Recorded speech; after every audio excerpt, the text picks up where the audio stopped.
The rain pelted against the windows, creating a symphony of sound that echoed through the empty hallways of the old Victorian mansion.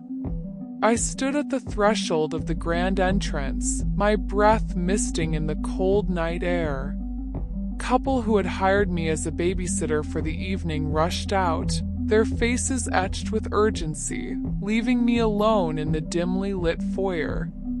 As I made my way up the creaking staircase to check on their daughter, Lily, a sense of unease crept over me. Parents had mentioned that she was already fast asleep when I arrived, and yet something nagged at the back of my mind.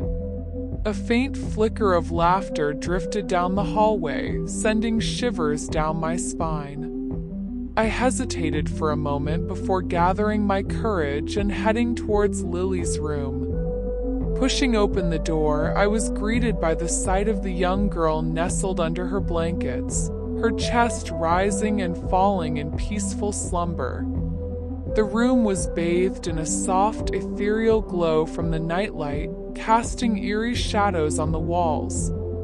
I shook off the feeling of dread that threatened to overwhelm me and decided to investigate the source of the laughter. As I ventured further down the hallway, the laughter grew louder, echoing off the walls like a haunting melody.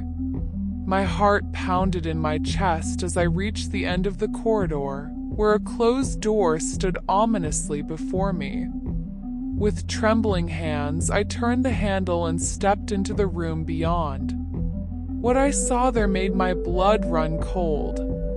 The room was shrouded in darkness, save for the flickering light of a lone candle on a small table. A figure sat in the corner, their back turned to me, shoulders shaking with silent laughter.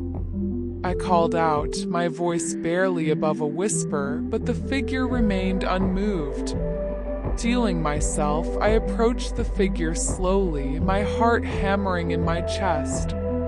As I drew closer, a sense of dread washed over me, and I gasped in horror when the figure turned to face me. It was a reflection of myself, distorted and twisted, with hollow eyes that seemed to pierce into my very soul. I stumbled back in terror, my mind reeling with disbelief. How could this be? What kind of twisted game was this?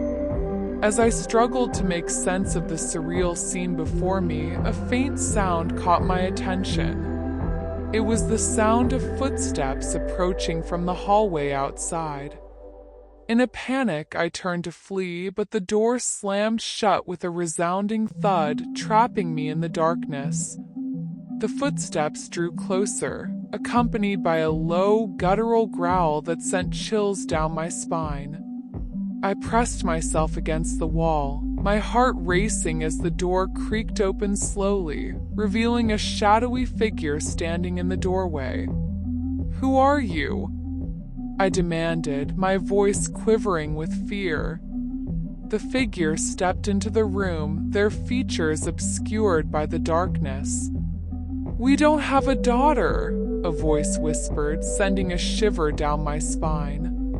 My mind reeled with confusion as I struggled to grasp the sinister implications of those words. What did they mean? Who was this mysterious figure before me, and what did they want from me? Before I could compose myself, the figure lunged towards me, their hands outstretched in a grotesque parody of an embrace. With a wild cry, I broke free and ran for the door, desperate to escape the nightmare that had engulfed me. As I stumbled out into the hallway, the scene before me changed in an instant. The dimly lit corridor was now bathed in a soft, ethereal glow, casting an otherworldly aura over the mansion. I turned back to look at the room I had just fled from, but it was gone, replaced by an empty void of darkness. Confusion clouded my thoughts as I tried to make sense of the surreal events that had transpired. Who were the parents?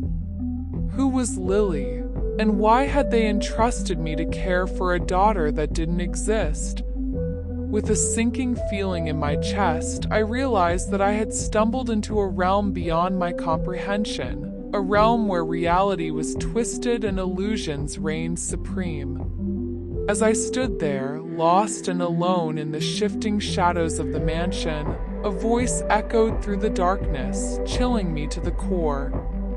"We don't have a daughter," it whispered, the words carrying a weight of undeniable truth that sent a shiver down my spine. And in that moment, I knew that I was not just a babysitter caught in a mysterious web of deceit. I was a pawn in a game I did not understand, played by forces beyond my control. And as the laughter echoed through the empty hallways of the mansion, I knew that my journey into the heart of darkness was far from over.